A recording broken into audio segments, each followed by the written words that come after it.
Hello friends, UGC NTA net Hindi के fast revision में आप सभी का स्वागत है। मैं अखिलेश मिश्रा। हिंदी का जो हमने दिसंबर 2015 का पेपर पार्ट 1 सॉल्व किया था, उसमें मैंने 25 क्वेश्चन आपको बताए थे। उसके आगे क्वेश्चन नंबर 26 से आगे फटाफट देख लेते हैं। पहला 26 नंबर क्वेश्चन है, प्रकाशन वर्ष के अनुसार निम्नलिखित पत्रिकाओं का सही अनुक्रम है। तो इसका चौथा ऑप्शन सही है। पत्रिकाएं हैं इस प्रकार: आजकल, सारिका, समकालीन, भारतीय साहित्य और नया ज्ञानोदय। उसके बाद क्वेश्चन नंबर 27, प्रकाशन काल के आधार पर भीष्म साहनी के नाटकों का सही अनुक्रम है। तो इसका पहला ऑप्शन सही है, हानूस, माधवी, मुआवजे और आलमगीर। उसके बाद क्वेश्चन नंबर 28, प्रकाशन काल की दृष्टि से महिला नाटककारों के नाटकों का सही अनुक्रम है। तो इसका जो है सेकंड ऑप्शन सही है, यानी पहला नाटक है बिना दीवारों का घर, फिर ठहरा हुआ पानी, जो राम रच राखा और नेपथ्य राग। क्वेश्चन नंबर 29, प्रकाशन वर्ष के आधार पर निम्नलिखित रचनाओं का सही अनुक्रम है। तो इसका फर्स्ट ऑप्शन सही है, संपत्ति शास्त्र, साहित्यालोचन, संस्कृत के 4 अध्याय, मध्यकालीन बोध का स्वरूप। क्वेश्चन नंबर 30 है, निम्नलिखित के आधार पर रचना काल के आधार पर निम्नलिखित ग्रंथों का सही अनुक्रम है। तो इसका सेकंड ऑप्शन सही है। सबसे पहले काव्यादर्श, फिर ध्वन्यालोक, फिर काव्य मीमांसा और फिर साहित्य दर्पण। फिर आते हैं क्वेश्चन नंबर 31।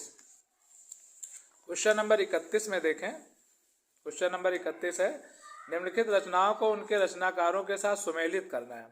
तो देखिए, हिंदी साहित्य की भूमिका हजारी प्रसाद द्विवेदी की है। हिंदी साहित्य का आलोचनात्मक इतिहास ये राम कुमार वर्मा का है। उत्तरी भारत की संत परंपरा परशुराम चतुर्वेदी, और हिंदी साहित्य का दूसरा इतिहास ये है बच्चन सिंह का। तो इस तरीके से हमारा जो सेकंड ऑप्शन है, ये सेकंड ऑप्शन सही बैठता है।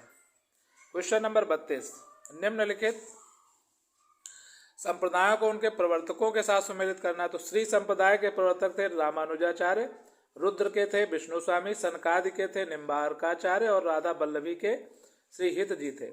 तो इसका जो ऑप्शन है वो सेकंड ऑप्शन सही है। सेकंड ऑप्शन सही है, यानी पहले का पहला और दूसरे का तीसरा, यानी सेकंड ऑप्शन सही है। फिर आते हैं क्वेश्चन नंबर 33। इसमें निम्नलिखित रचनाकारों को उनकी रचनाओं के साथ सुमेलित करना है। तो चिंतामणि की रचना है काव्य प्रकाश, मतिराम की है रसराज, भूषण की है शिवा बावनी और रसलीन की है अंग दर्पण। इस हिसाब से जो इसका ऑप्शन सही है वो हो जाएगा चौथा ऑप्शन। क्वेश्चन नंबर 34, निम्नलिखित रचनाओं को उनके रचनाकारों के साथ सुमेलित करना है। कुमारपाल प्रतिबोध ये सोम प्रभु सूर्य की है। प्रबंध चिंतामणि जैनाचार्य मेरुतुंग की है। कुमारपाल चरित ये हेमचंद्र की है, और हमीर रासो जो है सारंगधर की है। तो जो ऑप्शन सही होगा वो ऑप्शन है पहला ऑप्शन सही है, पहला ऑप्शन। फिर आते हैं क्वेश्चन नंबर 35। इसमें कह रहा है कि संपादकों को उनकी पत्रिकाओं के साथ सुमेलित कीजिए। तो भारतेंद्र हरिश्चंद्र की है कविवचन सुधा, प्रेमचंद की है हंस, महावीर प्रसाद द्विवेदी की सरस्वती और अज्ञेय की है प्रतीक। तो जो हमारा ऑप्शन सही होगा वो होगा चौथा ऑप्शन सही है। फिर आते हैं क्वेश्चन नंबर 36, निम्नलिखित ग्रंथों को उनके रचनाकारों के साथ सुमेलित करें। काव्य और कला तथा अन्य निबंध ये जयशंकर प्रसाद का है। शेष स्मृतियां रघुवीर सिंह की है। मेरी जीवन यात्रा राहुल सांकृत्यायन की, और श्रृंखला की कड़ियां महादेव वर्मा की। और ये थर्ड ऑप्शन जो है ये सही है, तीसरा ऑप्शन। क्वेश्चन नंबर 37, ये कुछ कविताओं की पंक्तियां हैं और इनके रचनाकार बताने। कर्म का भोग, भोग का कर्म, यही जड़ चेतन का आनंद, ये कामायनी की पंक्तियां हैं, यानी जयशंकर प्रसाद की। उसके बाद है होगी जय, होगी जय हे पुरुषोत्तम नवीन, ये निराला की है। इसके निराला हैं, ये राम की शक्ति पूजा से ली गई है। मौन भी अभिव्यंजना है, जितना तुम्हारा सच है उतना ही को, यह अज्ञेय की पंक्तियां हैं। और परम अभिव्यक्ति लगातार घूमती है जग में, पता नहीं जाने कहाँ वह है, ये मुक्तिबोध की रचना है।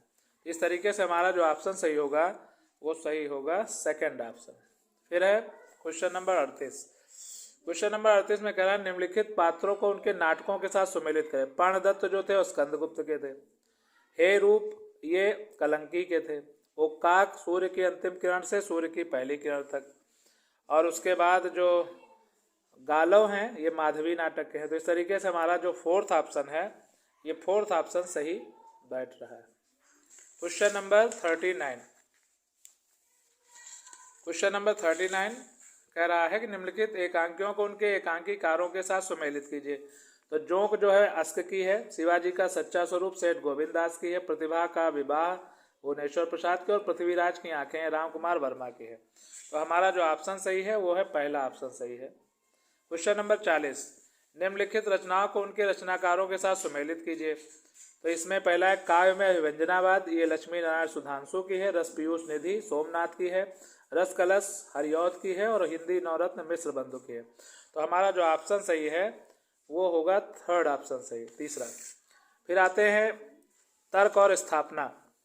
तो स्थापना में देखिए क्वेश्चन नंबर हमारा जो 41 है, तर्क और स्थापना संबंधित है। तो तर्क और स्थापना को पढ़ते हैं। देखें, दो विरोधी मूल्यों के बीच भटकना और उनसे उत्पन्न तनाव को झेलना ये आधुनिकता की एकमात्र पहचान है। इसलिए आधुनिक नाटककार मोहन राकेश के नाटकों में व्यक्ति स्वातंत्र्य और चयन की आज़ादी को महत्व मिला। तो इसमें जो इसका ए ऑप्शन है वो सही है, मतलब गलत है, और आर जो है तर्क वो सही है। फिर क्वेश्चन नंबर 42। विभावादि के परिवर्तन स्वरूप, विभावाद के परिवर्तन स्वरूप के अनुसार रस में आस्वादन में विचित्रता नहीं आती, क्योंकि रस स्वयं में विभाव निरपेक्ष होता है। इसमें जो इसका पहला ऑप्शन है वो सही है, यानी ए गलत है और आर भी गलत है। क्वेश्चन नंबर 43 कह रहा है कि सारे रसिक कवि नहीं बनते। राजशेखर ने रचनात्मक प्रतिभा को कार्यत्री प्रतिभा कहा है जो कुछ ही लोगों में होती है। तो इसका पहला जो है सही है, यानी ए जो है सही है और आर भी सही है, दोनों सही है। क्वेश्चन नंबर 44 कह रहा है कि गुण मुख्य रूप से रस के धर्म है, पर इन्हें गौण रूप से शब्दार्थ के धर्म भी माना जाता है। और तर्क इसका है क्योंकि गुण का निर्धारण शब्दार्थ से ही होता है। इसका तीसरा ऑप्शन सही, यानी ए जो है वो सही है और आर जो है वो गलत है। अब आते हैं क्वेश्चन नंबर 45। इसकी क्वेश्चन नंबर 45 में कह रहे हैं स्थापना है कामायनी को रूपक काव्य भी कहा जाता है, और क्योंकि इसमें रूपक अलंकार की बहुलता है। तो इसका ए ऑप्शन जो है वो सही है, यानी स्थापना सही है, और जो तर्क है आर रीजन वो गलत है। तो ये 45 हो गए। इस तरीके से आपका ये हो गया। फिर क्वेश्चन नंबर जो आपके 46 से 50 तक हैं वो पैराग्राफ पर आधारित है। तो पैराग्राफ पढ़कर उनके उत्तर तो आप उसके हिसाब से देंगे ही, इसको बताने कोई मतलब नहीं है। इस तरीके से हमारा ये जो पेपर है दिसंबर 2015, ये हमने 2 पार्ट में आप तक पहुंचाया है। कैसा लगा आप कमेंट करके ज़रूर बताएं। हम इसके आगे के पेपर भी आपको यथाशीघ्र प्रेषित करेंगे। ओके।